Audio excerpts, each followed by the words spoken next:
by design, efforts in this country to separate Black families. And so I want to start just with laying out some foundation and then tying that into the foster and adoptive system that you all work closely with on a regular basis, and then talk about this idea of the children's voice, because I am recently, as some of you probably have heard, I am a recent published author, and the journey and the message of that work and the body of work that is coming with this project, I think are very critical to the work that you do on a regular basis. And that is the listening to and the lifting up of children's voices. Today, I'm wearing a new sweatshirt that says, "I love being a Black woman." And because of that, I am also intent this year with every talk that I give on Black History Month to add just a little piece at the end to conclude around the struggles of Black women. So let's get started. I start every talk with acknowledging the land, because we have to honor the place that is life, and that it has come to us as a country by way of, some people would consider, theft.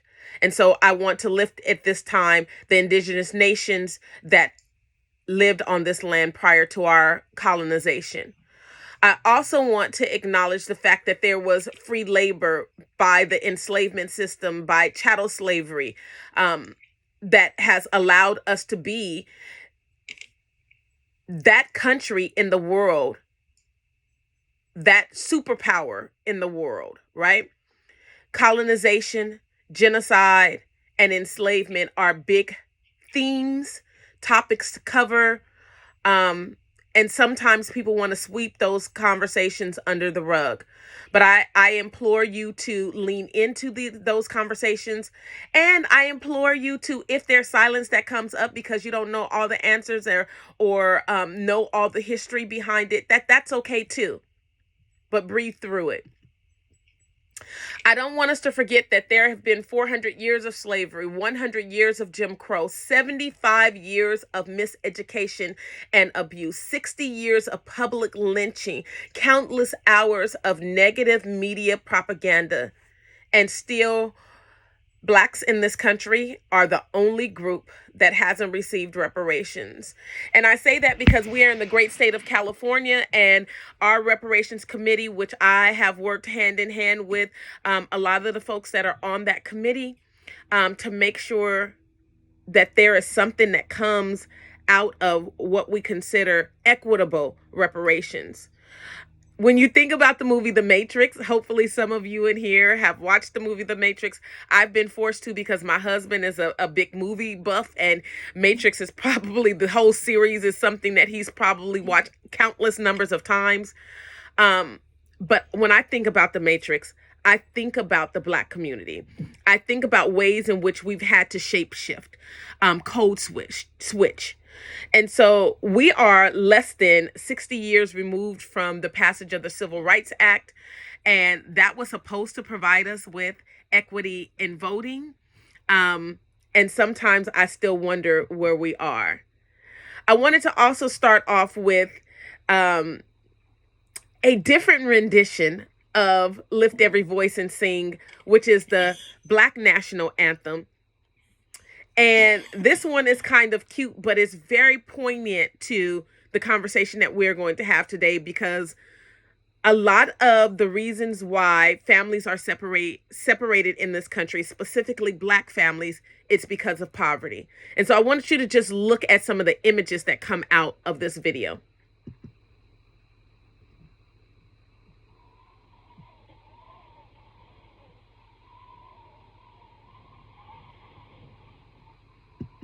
And I want to read this quote.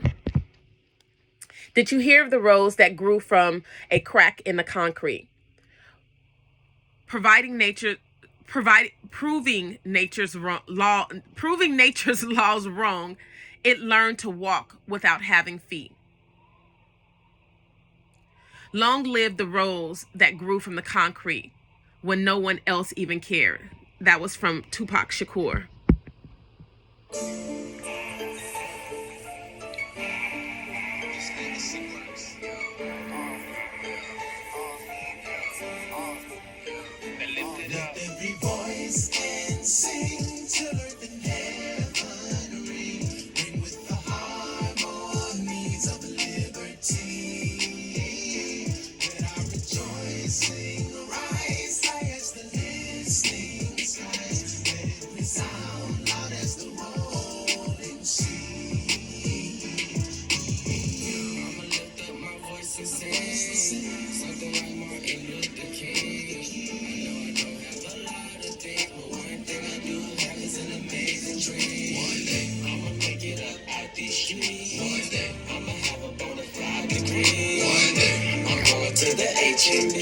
And you gon' see me make history.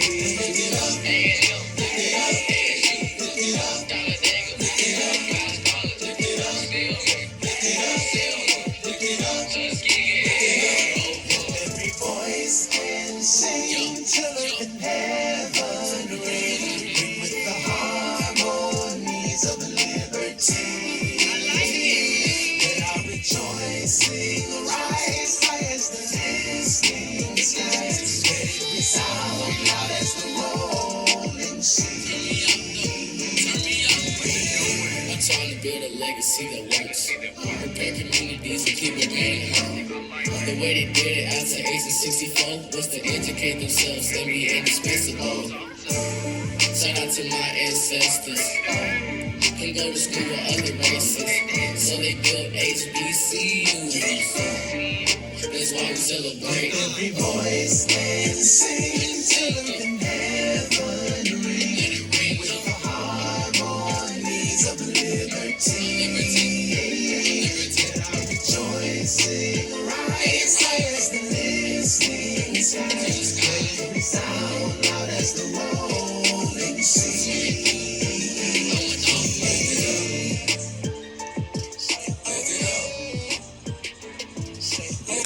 So I thought that was a very nice rendition, a little off script from the traditional Lift Every Voice and Sing. But as you can see, these young men have a purpose in flipping the script just a little bit to making sure that we understand the importance of why there was even this ideation of creating a separate national anthem. So James Weldon Johnson and his brother, James Weldon Johnson, wrote the poem. His brother wrote the music that's behind the song. And really and truly, it was an outcry to the fact that the national anthem that we do use traditionally in this country was written by someone who was a known racist and a slave owner. And in the second part of that song, our national anthem, it describes why slaves should be kept enslaved. And so in honor of Black History Month, I just want us to be very cognizant of these little nuances and the fight back and the response to the trepidation of being Black in America. So history is a clock that people use to tell their political and cultural time of day.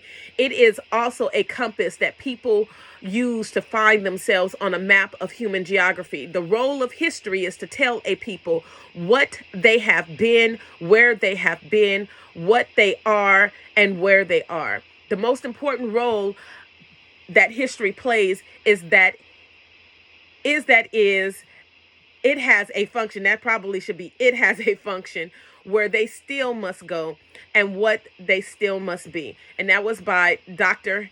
Henry Clark. So there are some ugly truths behind the Black lived experience, but it's also skewed by America's narrative.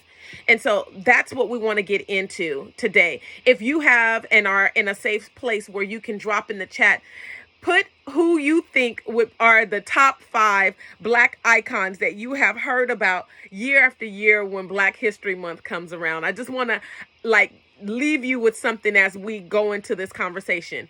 Drop in the chat who you think are the top 5 Black historical icons.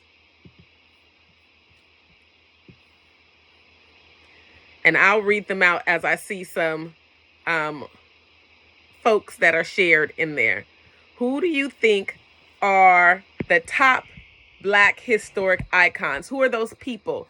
MLK, Malcolm X, Harriet Tubman, Frederick Douglass. Good. Rosa Parks, absolutely in that top 5.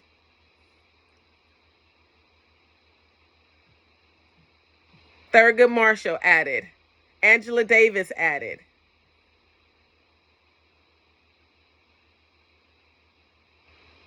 W.E.B. Du Bois, perfect. So these are people that we commonly know about when we think of Black History and Black History Month. So here's my question to you all. Imagine the young people that you work with. Even imagine us as adults. When Black History Month comes around, and if these are the same people we learn about year after year after year, and I can venture to say, as I now have gotten my feet wet into my 50s, the first time that I learned about Black history in preschool, Dr. King was probably the first person I learned about. And so if the repetitiveness of learning about Black history only includes a very short list of individuals and icons, do you think that people are excited about Black history? Drop your response in the chat, yes or no, or you can unmute yourself, yes or no. Do you think people are excited about Black history if we learn about the same revolutionaries and icons year after year?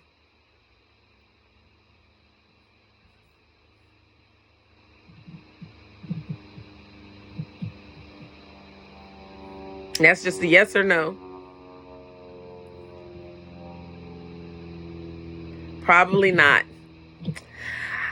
I've been on this kick when I was a teacher in high school, and this has been a decade removed now from being in the traditional classroom. I would tell my colleagues, like, the kids are not excited about Black history because y'all don't make it different and new.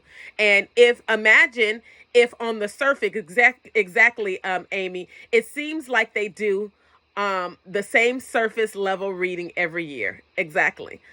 And so if we always cover the same people and we don't, as adults, get creative about the ways in which we have conversations about the importance of Black history, which is American history, young people will not be excited and enthused about wanting to embrace this history.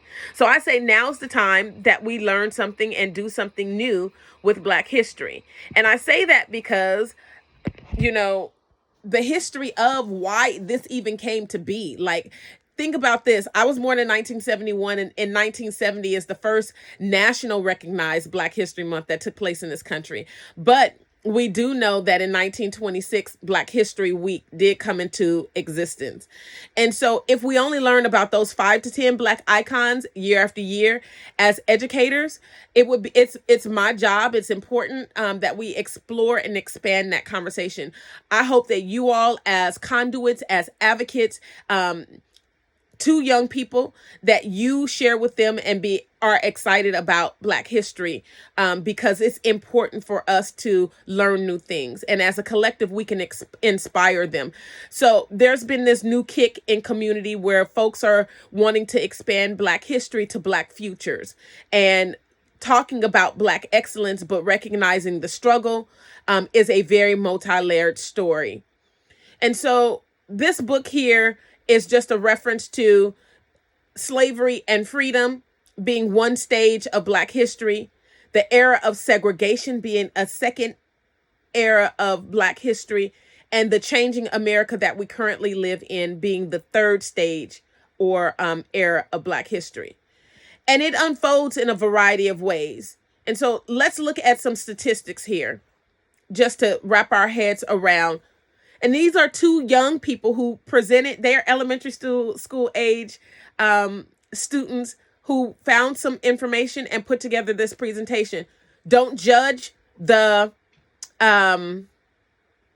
let's just watch it and see. You'll see. It's not an in-depth, but these are young people trying to explore and understand the separation of the Black family.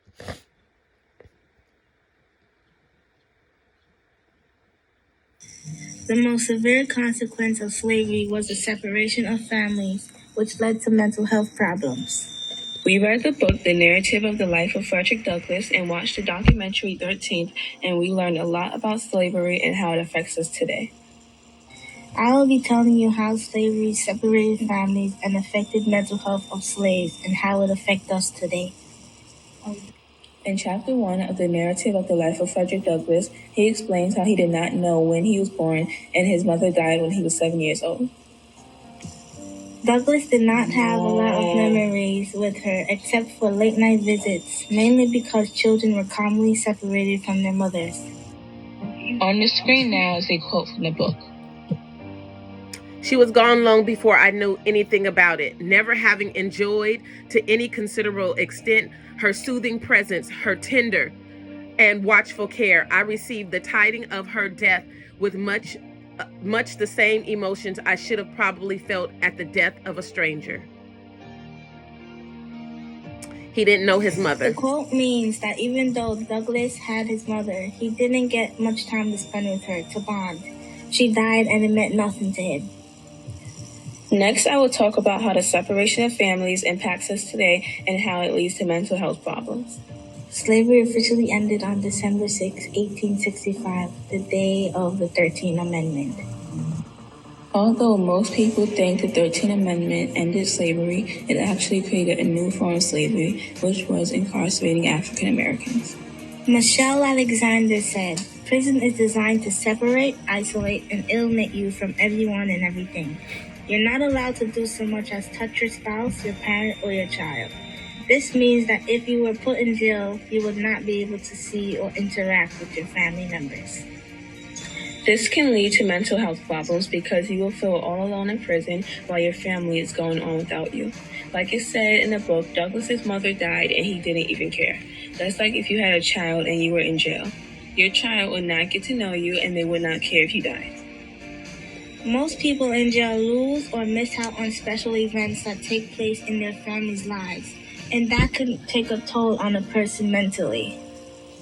It doesn't have to be like that though. If prison had more ways for families to visit their loved ones in jail, the person in jail would feel less like their life is going on without them. Another solution to this problem is to stop putting people in prison. There are other ways to punish people for their crimes, like putting them on house arrest or rehab. Some people in jail are dealing with a lot, and locking them up won't make any better. Some come out of jail worse than they went in, and they end up back in jail or dead.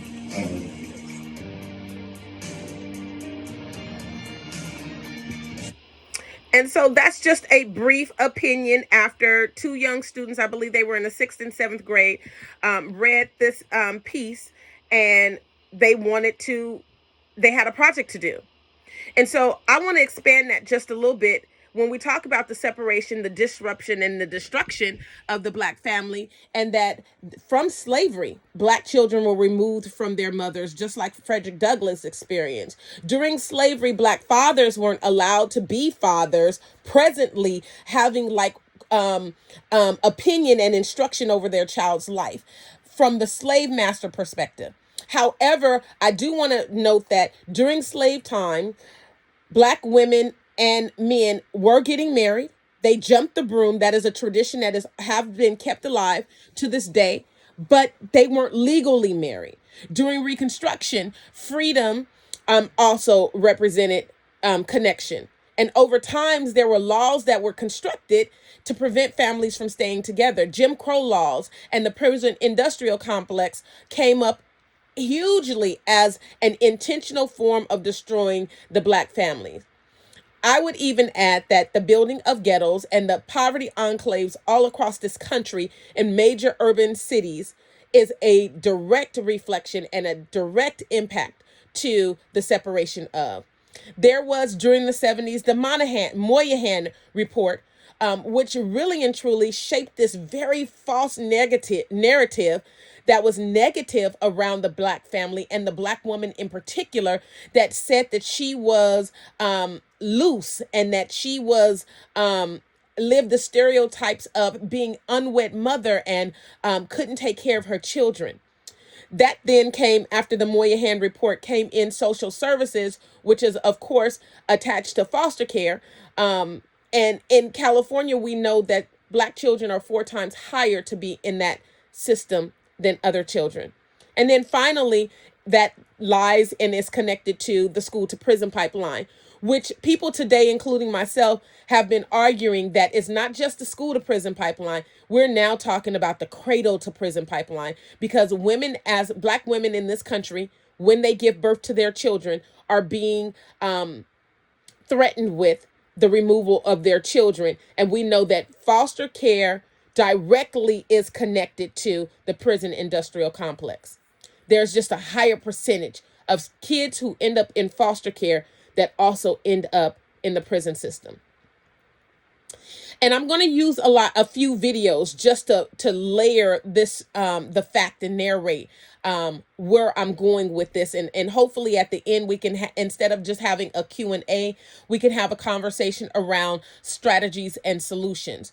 But if you look at the Black family in the U.S., some of the exhibits at Chicago's The DuSable Museum of African American History offer a jolting, haunting window to the horrors of the past and the history of slavery in the U.S. Although currently closed to the public due to COVID-19, the museum is hosting a series of online discussions during Black History Month in February. It's so important to understand that the Black American story is the American story, right? And it's like a thread and a cloth that you can't unweave, because in order to understand one, you have to also understand and have knowledge of the other. This year, the theme of Black History Month is family, examining representation, identity, and diversity.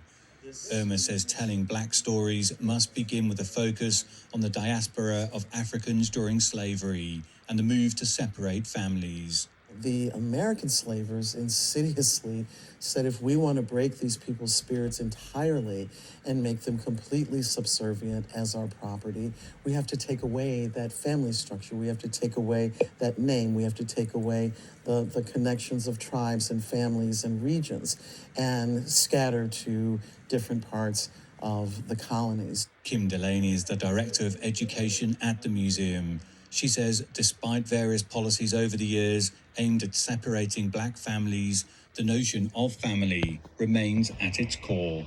From an African-centered perspective, the family is of the utmost importance. Family is the nucleus for all else that matters. The Black family has been under assault since before 1619 a little bit, but definitely since chattel slavery, American chattel slavery. Even the policies that are in place now still work to separate the Black family. Black History Month attempts to celebrate the achievements of African Americans, recognizing their role in U.S. history. But recent events, particularly over the last 12 months, have once again brought the issue of racial equality to the forefront. Throughout history, George Floyd's situation isn't new if you study Black history. One thing that George Floyd case and the other cases that are in the news and the media and captured on tape shows is this need for education, right?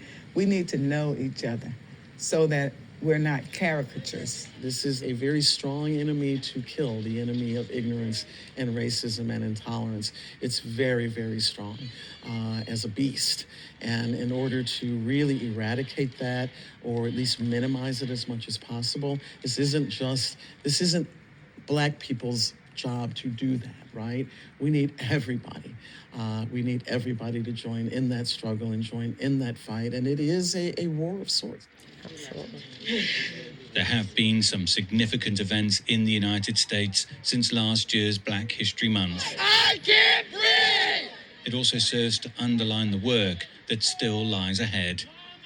Dan Williams, CGTN, Chicago. And Some so of the exhibits at Chicago. that Chicago's DuSable Museum, which this was a Black engineer who doesn't get a lot of credit for like city planning and designing cities. And there's a high school named after him in Chicago, but doesn't get a lot of, he's not one of those top 5 to 10 Black icons. Because I have a degree in history, I know who he is, and my mother's from Chicago, so I know who he is. But he's not on the top, 5 to 10 Black icons that are discussed during Black History Month. But Chicago's museum is very intentional about understanding the underlying effects of why and how the Black family has been separated. And so here's another piece.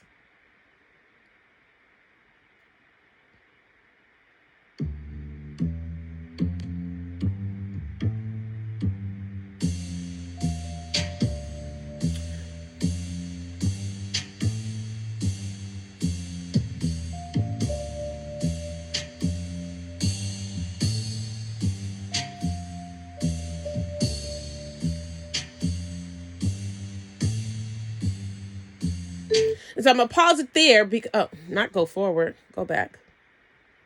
I'm going to pause it there because poverty in America has been one of the topics that is intentionally the haves and the have-nots, the separation of just that, the proliferation of our economy, of who has the resources and who has not. And so that number one destructive way of attacking the Black family has to do with wealth or the lack thereof.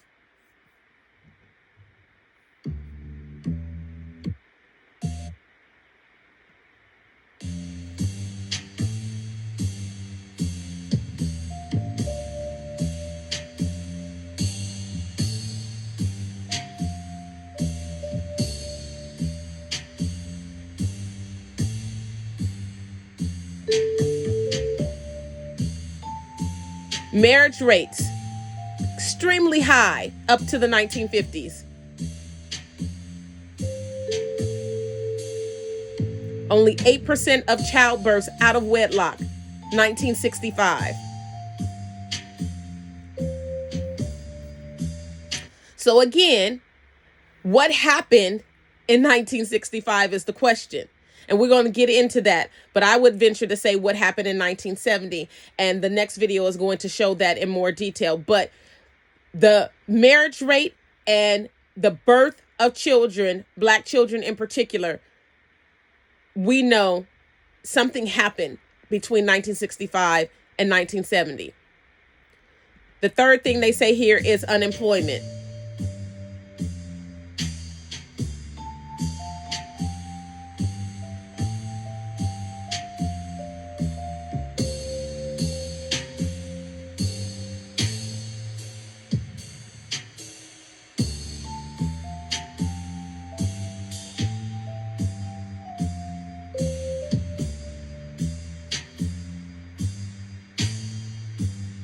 And the fourth thing is that time-aged, notion. We live in a colorblind society, and we have to begin to question, is that really true? I would hope not.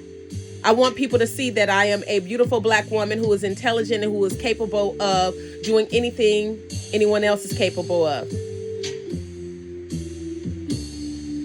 And then the fifth reality, what did we have to rely on? What are those systems?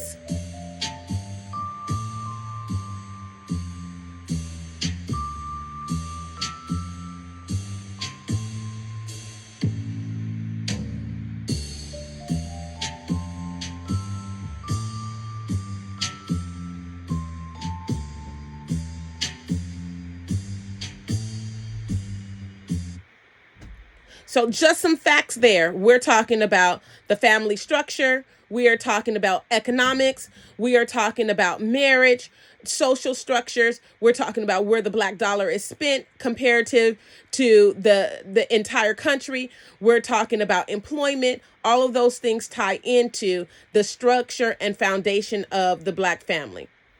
Now, I want to give a warning here because I don't always agree with, and I think that people should do their due diligence in research, but I don't always agree with Dr. Umar Johnson.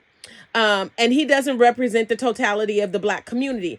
But there are some points that he mentions in this very brief video clip that I think that are crucial to this conversation. Nothing could be further from the truth. Slavery didn't destroy the Black family. Do you know that we were still getting married through slavery? Jumping the broom in secret, even under punishment of death. We were married during Reconstruction. We were married during civil rights. When do you begin to see the rise of the single-parented Black female household? 1970. After they killed Dr. King, the United States government said we must neutralize the black power base. And they determined that the black power base was the black family. It was independent black skilled men and women who financed King, financed Mr. Garvey, financed Mr. Muhammad, financed SNCC and CORE, the Freedom Riders and the sit-in movement. So they said, if we want to crush the black struggle, we got to crush the black family. So guess what they did in 1970? King dies in 68.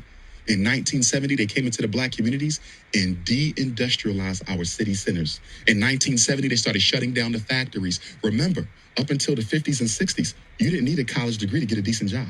Many of us got grandparents who worked in factories their whole life and lived better lives than we're living now with 2 and 3 degrees.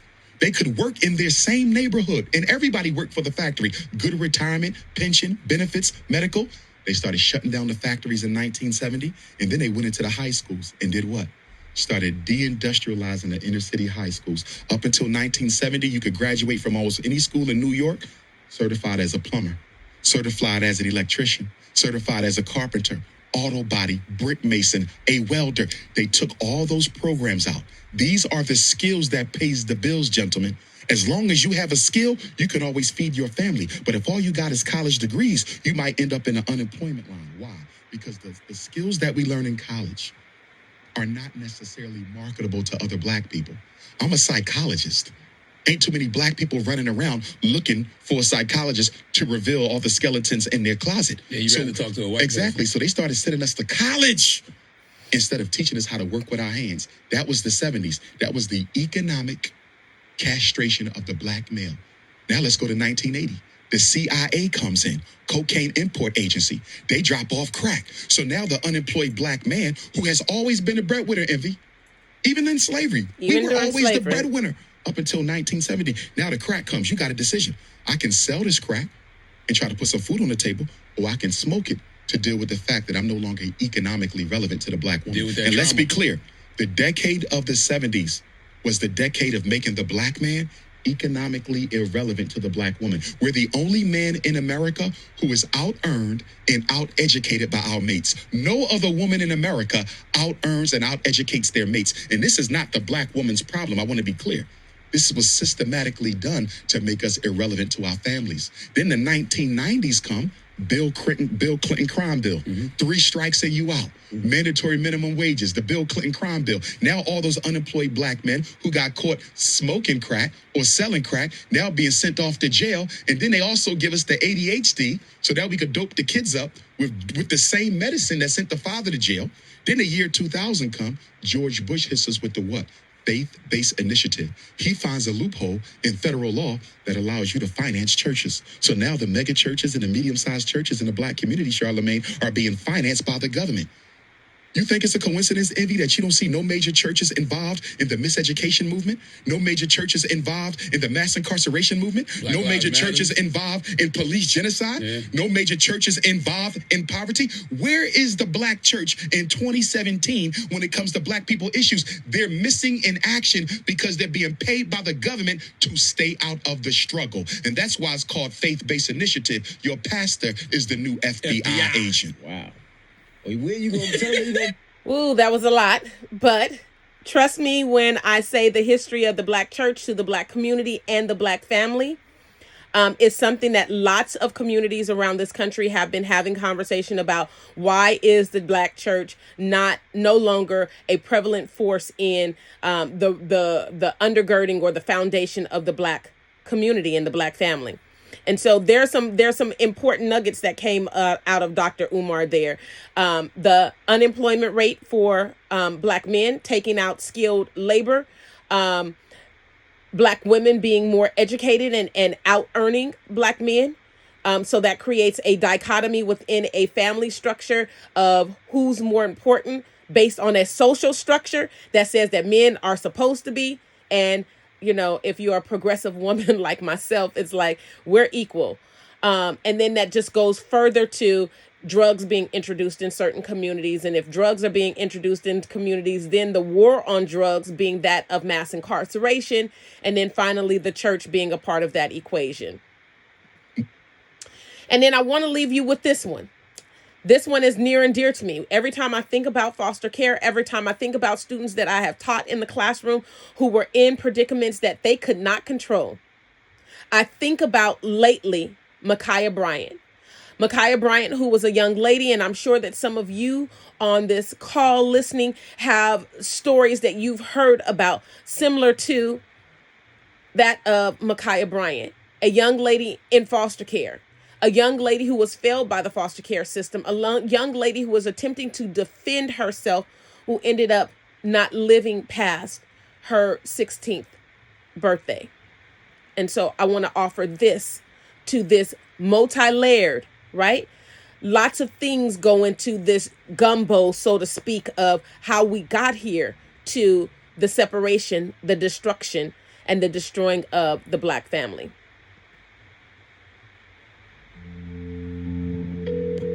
In April 2021, a call was made to the police regarding a dispute at the foster home of 16-year-old Ma'Khia Bryant. 911, what's your emergency? We got these grown girls over here trying to fight us, trying to stab us, trying to put our hands on our grandma. Get here now. Police arrived at the scene and shot Bryant 4 times, killing her. A Black girl who was defending herself with a knife. What does the chaos leading up to the shooting death of Ma'Khia Bryant tell us about Black kids in the welfare system? These babies deserve to feel safe. Today's baggage, how foster care fails Black kids. The child welfare system is a set of services that support children and families to make sure that they have a safe and adequate space to live and grow. Well, supposedly. Child welfare consists of programs like housing assistance, parenting skills classes, and foster care, which sets up a system where children can be separated from parents that are deemed unfit. Hollywood has glorified the experiences of kids in foster care with multiple iterations of Orphan Annie. But unlike My Forever Annie, portrayed by Quvenzhané Wallis, the reality is that most Black kids in the system don't have that fairy tale ending. In 2018, Black children represented 14% of the kids in the U.S., but 23% of all kids in foster care. I mean, look at the staggering numbers. If it's only 14%, but yet the numbers are higher with representation in foster care. And that was in 2018. I would venture to say those numbers are a little bit higher. And just like so much else in this country, in order to get an idea of exactly how the child welfare system got this way, we've got to take it back. I start by going all the way back to slavery and the enslavement of Black families in the United States, because during that system, white enslavers put themselves in the position of being in control of the entire plantation family, which included Black parents and children. Dorothy Roberts is a professor of law, Africana studies, and sociology at the University of Pennsylvania. Roberts is also the author of Shattered Bombs, The Color of Child Welfare. On the auction block, families. And so I would say that that is highly recommended reading for anyone who is in the foster care system. That book, she has another book as well, but that book is, I would say, number one on my list of recommendations for anyone who is in doing any kind of social work. Often put up for sale and children sold off to other enslavers separate from the mothers and fathers. And even after emancipation, the separation of Black families was still a thing. Take a look at apprenticeship, for example. In this practice, kids were sent away to work for other families. There was rampant apprenticeship of Black children by courts who gave these children over, sometimes to their former enslavers. This was very common. And this cruel system of separating children from their families has harmed multiple communities throughout history. In the 1800s, the U.S. government took thousands of indigenous youth from their families as a form of psychological warfare, putting the kids in boarding schools with the intention of whitewashing them. Roberts also notes orphan trains as a significant forerunner to our current child welfare system. This practice sent hundreds of thousands of homeless, poor, white immigrant children from major cities like New York to the Midwest to work on farms in exchange for room and board. In the early 20th century, the federal government finally decided that it wanted to save the children. Some of the first federal proposals were instituting a national foster care system, expanding adoption agencies, and providing monetary aid through mothers' pensions to keep these families intact. The mothers' pensions were for white widows or white women without husbands. Black women were left high and dry from the greater child welfare movement until the civil rights movement, that is. Part of the civil rights movement was to extend social welfare, which included Social Security, and Medicaid and Medicare and other kinds of public benefits to support families from which Black people have been excluded. And so what happens is when Black families began to be included in child welfare services, these programs began to become much more punitive. As Black kids were folded into the child welfare system in the 1950s and 60s, more money was designated to foster care, which by nature breaks families apart.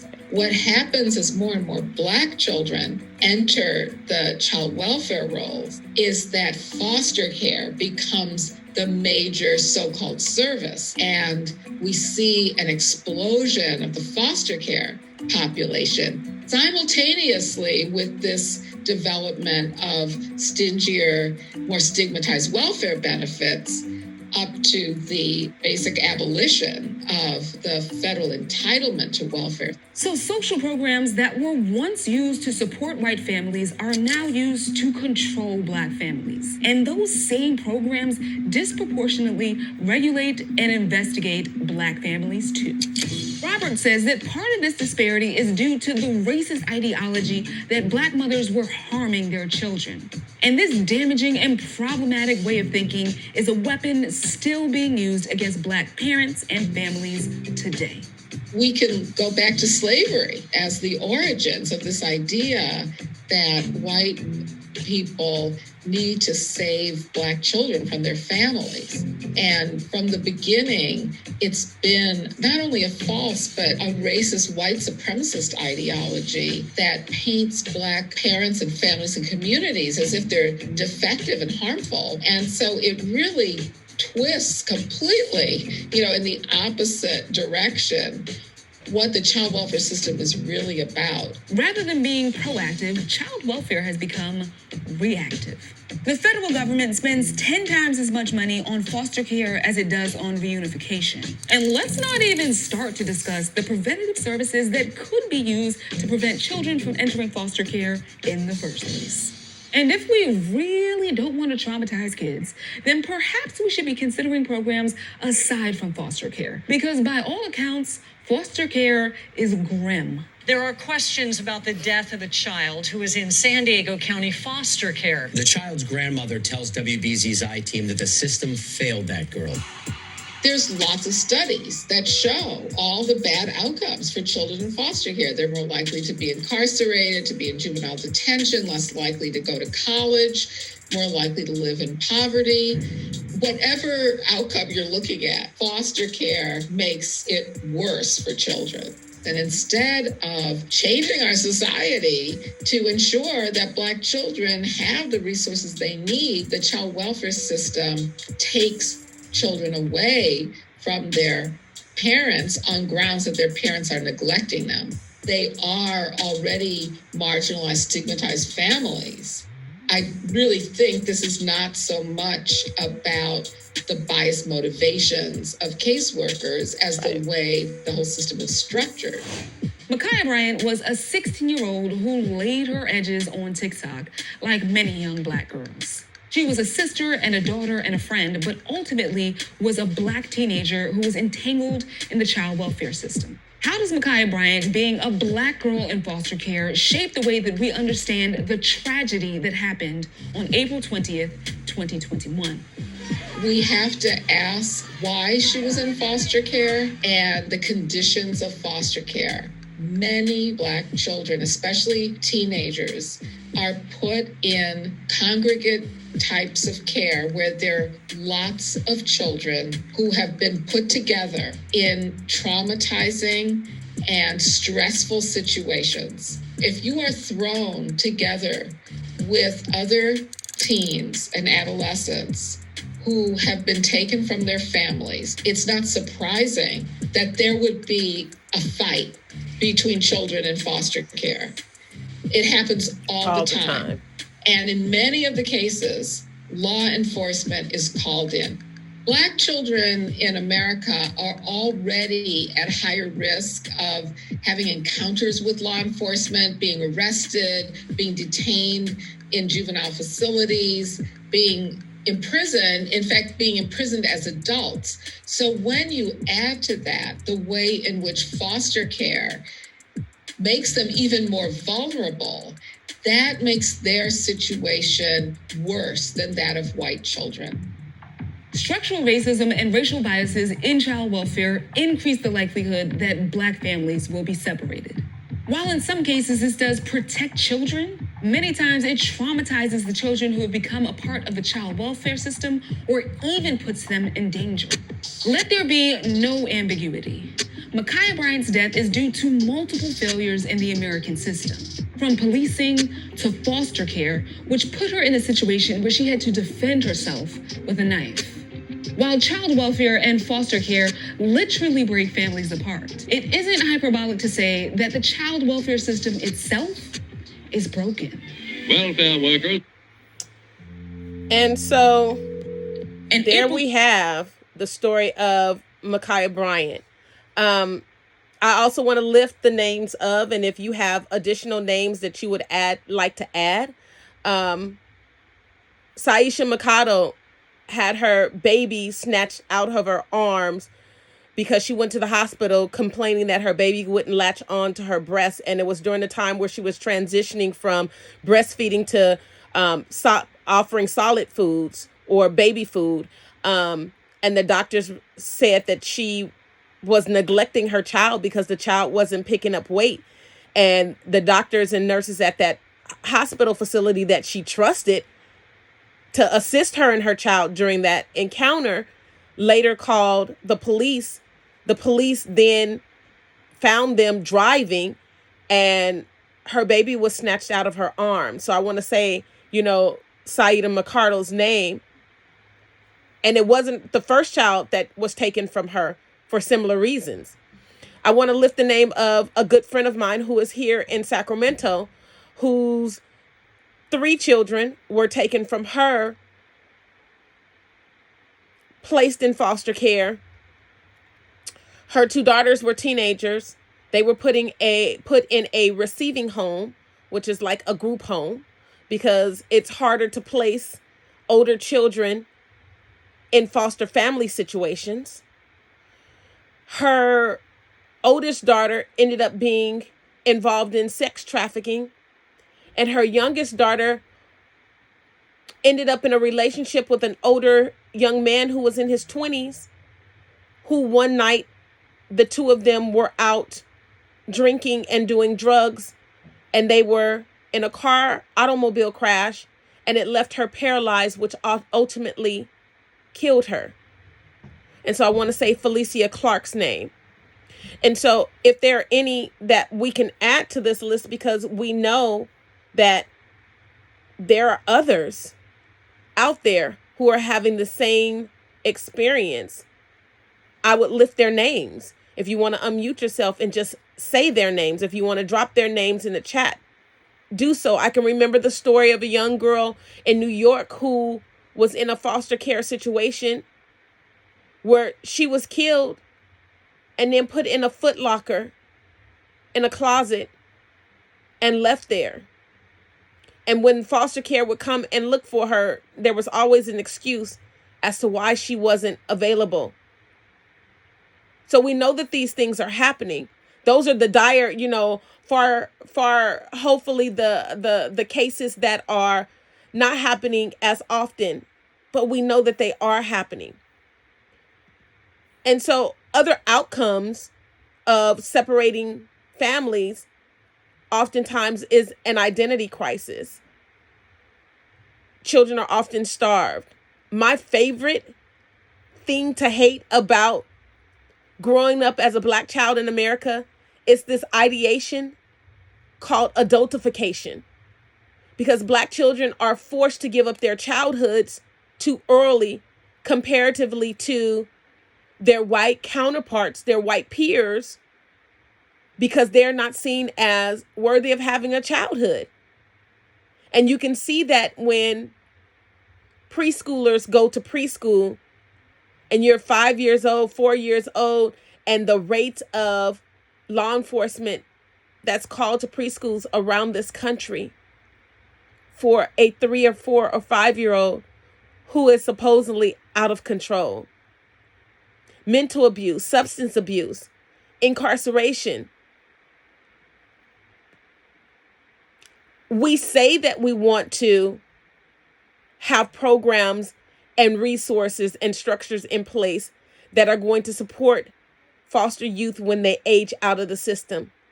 But I will tell you that the incarceration and the unhoused numbers of folks, when you ask them on intake papers to resources and community programs around this nation, that question of have you ever been in foster care? That intersection alone increases the touches with our carceral system. There's trauma, there's trust issues that come out of, there's academic failure that comes out of, runaways, school dropouts, sex trafficking, suicide. All are outcomes from the brokenness of Black families. And so I want to open this up to strategies and solutions. I've been talking far too long, and so I'm going to stop my share real quick. And I want us to think about if there are any strategies and solutions that we can come up with as an organization. You all are working hand in hand on a regular basis with attorneys and judges and social workers around this issue of who should be, how should the outcomes manifest. And I think that there's beautiful talent. I always say, look at the talent that you have and build off of that talent, but thinking outside of the box. Because there are ways in which we can take the funds that are poured into the foster care system and we can set families up for success. So think about that. I want to give one scenario. Think about that one mother who might be working 2 or 3 jobs and she isn't home to take care of her children like she would like to.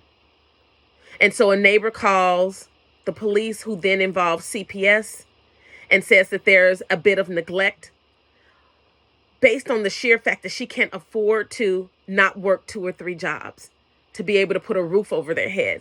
And maybe there's not enough food in the cabinets or the refrigerator, but her intention is to love and provide for her children. And so thinking outside of the box, what are some ways that we can develop systems that would prevent her children from being taken from her, would be the question that I would ask you all.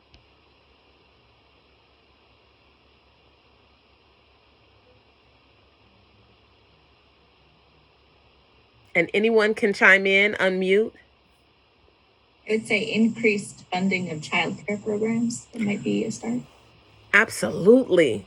Like that in and of itself, I think that we spend so much money on childcare. I can remember when my children were younger, I was like, I'm gonna have to take off work. When the third one was a baby, I had to take off because to afford to put 3 children in childcare would have broke my husband and I. And we were 2 gainfully employed people who have worked since we were teenagers. And we could not afford to put 3 children in daycare. I appreciate you for that. That seems like a very simple solution. Diverting funds to helping mommies provide childcare. Absolutely. I see in the chat, universal basic income. Also another, Canada does it. Other countries are doing it. America is the largest resource-rich country in the globe, on the globe. And so we have to do better, be better stewards of those who are on the fringes. Paid family sick time and paid maternity and paternity leave. Absolutely. And extended, because 6 weeks isn't enough, right? Like, that is the biggest joke ever. Like, to say that I can be off 6 weeks and then return to work, and I have a baby who we're also struggling to latch on, and then forcing my baby now to not rely on me as the natural resource. I cringe. As a trained doula, I cringe at the reality for Black women and Black babies, where the mortality rate is higher, where the morbidity rate is higher. I see also in the chat, affordable housing. There's a crisis when it comes to housing in this country, in this state. I know that lots of people moved out of the Bay Area to places like Sacramento and the Central Valley because housing is so expensive. I'm telling you right now that Sacramento is experiencing the same housing crisis that the Bay Area was experiencing 10, 20 years ago. So imagine taking those funds. And that's not to say that we don't have situations where children need help from social services and foster care, and we don't need people who are qualified to step in, right? We're just saying that there are some situations where we can avert the complete destruction of, the complete separation of Black families. More diverse mental health providers and affordable, accessible mental health services. Absolutely. Yeah. I think COVID has taught us something, that mental health is important to talk about more, and self-care is important to focus on more heavily. And even in the workplace, that organizations are not only having conversations about it, but they are also making sure it is part of their benefits package. That we have to talk about these things. And not only can we talk about these things, but we have to be due diligent, due stewards of how do we care for the people that work for us.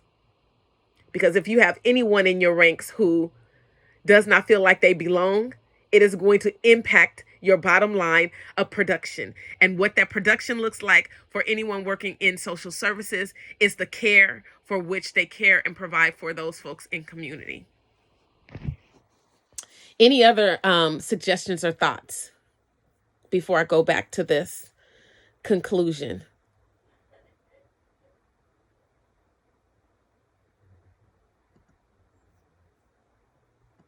Okay.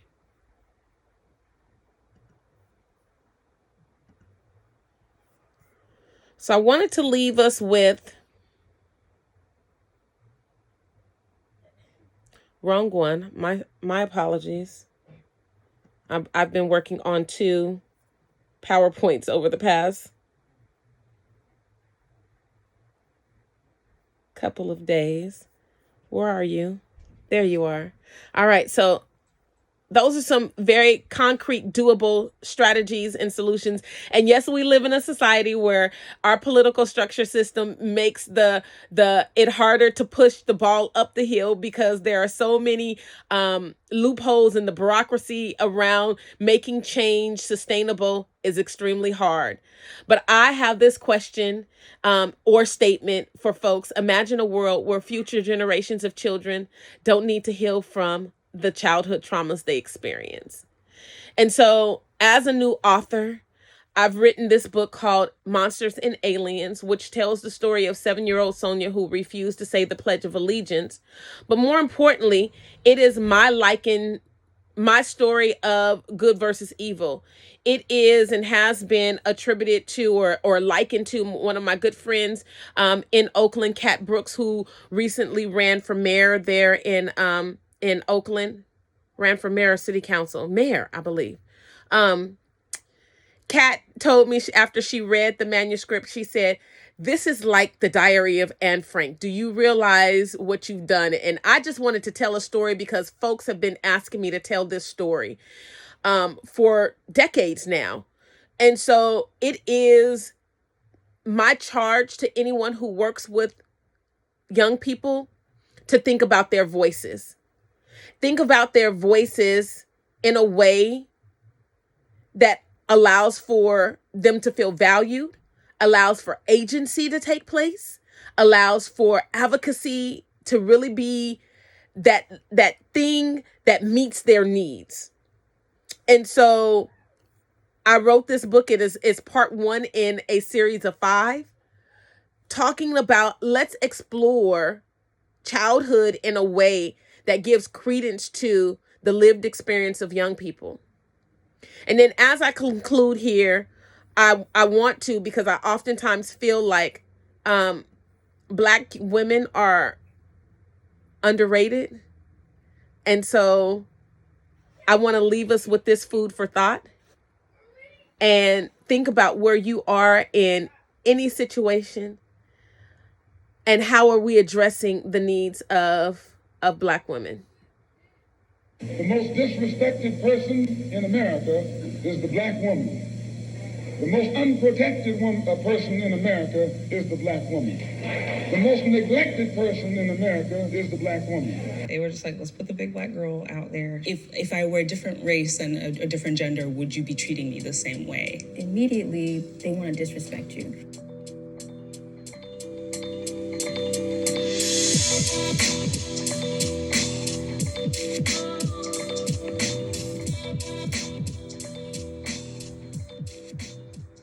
Something that I'm interrogating in myself, but I'm like highly sensitive to, especially in like a work environment, about how I present.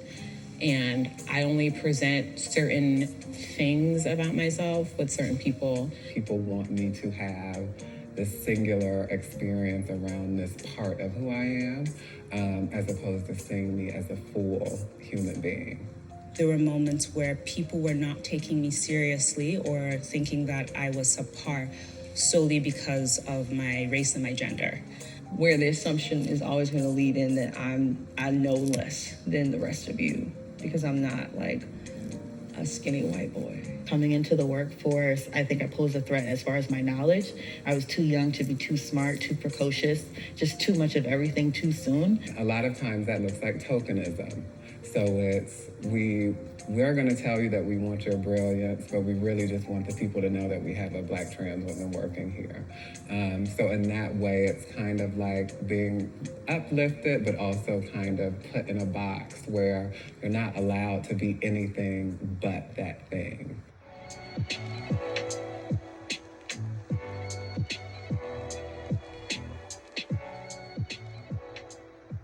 Being Black woman and young in the work environment is very, very challenging because immediately they want to disrespect you. For some weird reason, older white people want to just automatically just be like, whatever you're saying is just stupidity and I want to disrespect you however I can. One of the last jobs I had, I found that there was this coworker who, whenever I would say something, would immediately counter what I was saying.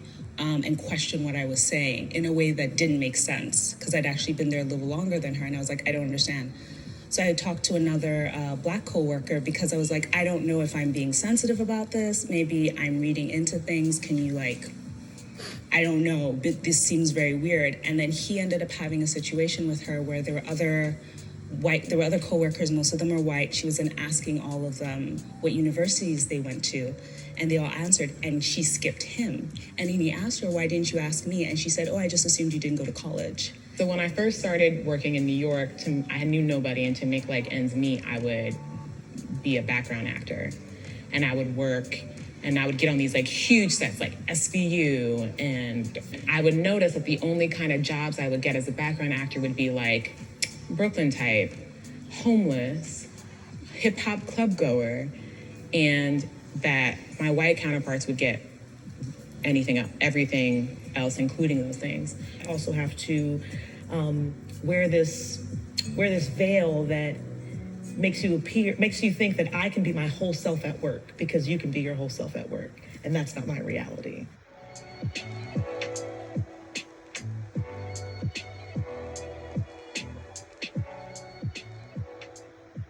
I really struggle with code switching. I struggle with it in every single arena. So code switching is essentially when you know that you cannot be fully oneself when you're talking. So there are times when I'm talking to white people, I have to amend my speech and change that because I'm like, if I start talking a particular way, you're not going to get it. I've used code switching in many contexts, mostly at work. I turn it on. I have to be my best unauthentic self in order for me to relate to my white peers. And I have to make sure that I can talk about subjects that relate to your lifestyle that have absolutely nothing to do with mine. I can switch from a Nigerian accent to like being here, living in New York for 15 years and be like dead ass OD and it's fine. And then like go into my more proper sounding voice, whatever that is. Hi, this is Ryan Ashley. It's so nice to meet you. I call myself multilingual because I can go back and forth between different languages. Southern Black, Northern Black, code switching for the whiteness. I don't foresee me code switching for a white person. If anything, I would probably act blacker with a white person just to see. But code switching, no. I think it's been an issue for me actually, how much I don't code switch, you know. The way I talk to my boss is not how I talk to my friend. It's not how I talk to my niece or anything like that. And I think that has to do with my own internalized like anti-blackness and maybe some like feelings that I need to kind of interrogate around like the class, the economic class I grew up in. Figure it out. And so I want to pause it there. And I am going to, you already know who I am, but that's always on. These are some resources that I shared during this presentation. And if you would like to take a screenshot, or I can drop some of them in the chat. But these are like, there's one, the dark racist history of the foster care they don't want you to know, is an hour-long presentation. I love it. Alexandra O'Neill does this book, The New Jim Crow. Phenomenal piece here. Just some really, really rich information. And so you can take a screenshot of it. I can drop it in the chat, but you'll also get this slide, and hopefully it can be shared with all of you. If you need to get in contact with me, there I am. But I am, like I said from the beginning, I'm also always appreciative of my time that I have with you all. Any questions, concerns, or issues?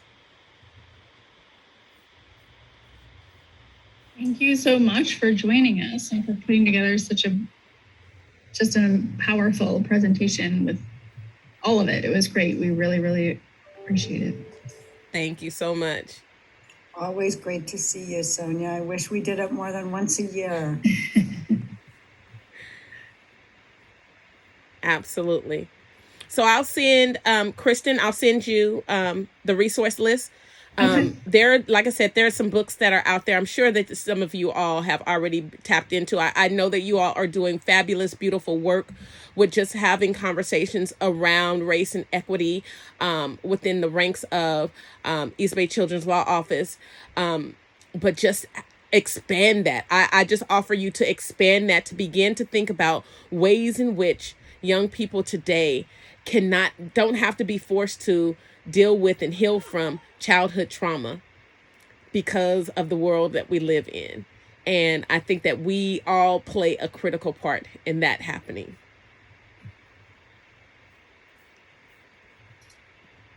And just looking at all the chats, thank you so much, Sonia, so much love from everybody here. And we look forward to seeing you again. And I look forward to reading your book. I can't wait. Thank you.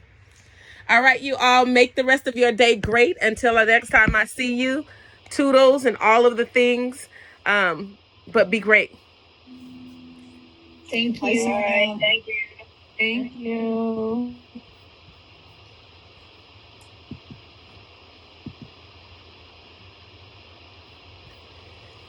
Whoa.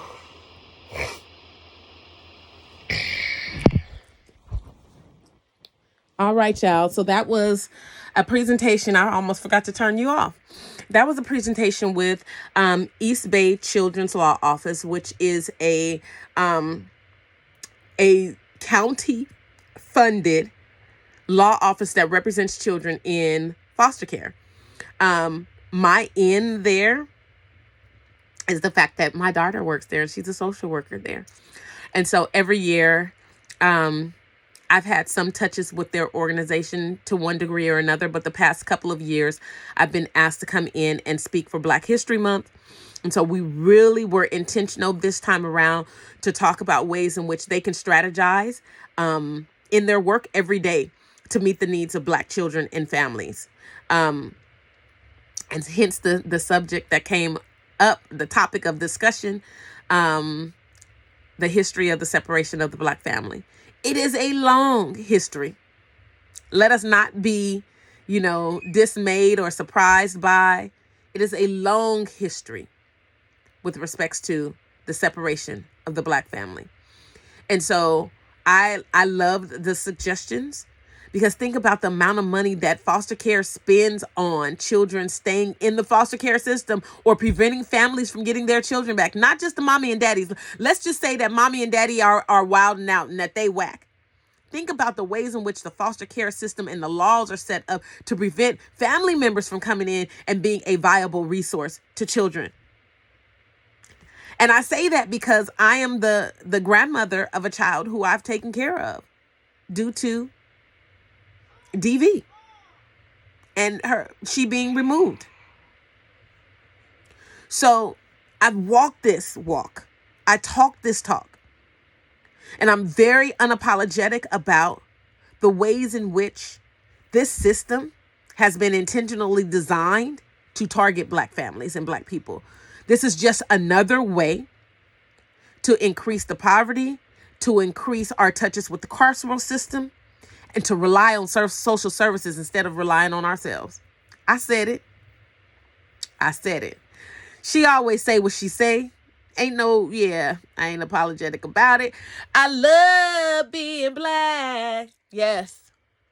That doesn't mean that you shouldn't love being who you are. It's just saying that Sonia Williams Lewis loves being a Black woman.